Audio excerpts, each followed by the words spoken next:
Hello friends, welcome to my channel. இன்றைக்கி நம்ம நடிகை ஊர்வசியோட பயோகிராஃபி தான் இந்த வீடியோவில் பார்க்க போகிறோம். நடிகை ஊர்வசி ஜனவரி 25, 1969 கேரளாவில் பிறந்தாங்க. இவங்களோட நிஜ பெயர் கவிதா மனோரஞ்சினி.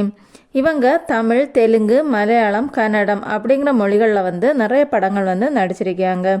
இவங்களோட 40 வருட சினிமா வாழ்க்கையில் ஒரு நேஷ்னல் ஃபிலிம் அவார்டும் 6 கேரளா ஸ்டேட் ஃபிலிம் அவார்டும் 3 ஃபிலிம்ஃபேர் அவார்டும் வாங்கியிருக்காங்க.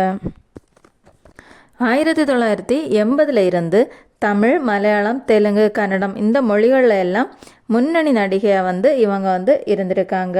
1979 கதிர் மண்டபம் படத்தில் தான் குழந்தை நட்சத்திரமாக அறிமுகமாயிருக்காங்க. இன்னும் இவங்க சில படங்களில் குழந்தை நட்சத்திரமாக நடிச்சிருக்காங்க. அவங்களோட 14 வயசில் கே பாக்யராஜ் அவரோட இயக்கத்தில் முந்தானை முடிச்சு படத்தில் கதாநாயகியாக அறிமுகமானாங்க. இந்த படத்துக்கு அப்புறம் இவங்களுக்கு நிறைய பட வாய்ப்புகள் வந்தது.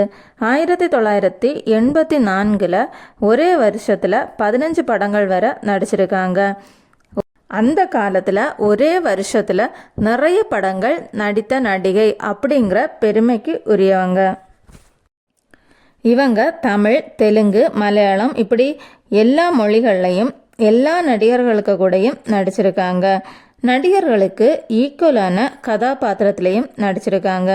1980 மற்றும் 90 முன்னணி நடிகையாக இருந்த இவங்க கதாநாயகியாக இருந்தால் காமெடியும் பண்ண முடியும் அப்படிங்கிறத நிரூபித்து மக்களை சிரிக்க வச்சுருக்காங்க. இவங்களை ஹீரோயினாக பார்க்க முடியாத 2K கிட்ஸ் இவங்க அம்மா கதாபாத்திரத்தில் நடிக்கிறத பார்த்து ரசிக்கிறாங்க. என்னதான் அம்மா கதாபாத்திரத்தில் நடித்தாலும் அதுலேயும் காமெடிகள் நிறைய வருது. காமெடி மட்டும் இல்லாமல் சென்டிமெண்ட் கேரக்டர்லேயும் இவங்க ரொம்ப நல்லாவே நடிச்சுக்கிட்டு வராங்க. 40 வருடமாக ஒரு நடிகை சினிமா துறையில் சாதிச்சுக்கிட்டு இருக்காங்கன்னா அதுக்கு அவங்களோட யதார்த்தமான நடிப்பு தான் காரணம். 1980 தொடங்கி இப்போ 2024 வரைக்கும் இவங்களோட படங்களை பார்க்குறதுக்குன்னு ஒரு தனி ரசிகர் பட்டாளமே இருக்கும். எனக்கும் ஊர்வசி மேமோட நடிப்பு ரொம்பவே பிடிக்கும். உங்களுக்கும் பிடிக்கும்னா லைக் பண்ணுங்கள். என்னோட சேனலை சப்ஸ்கிரைப் பண்ணுங்கள்.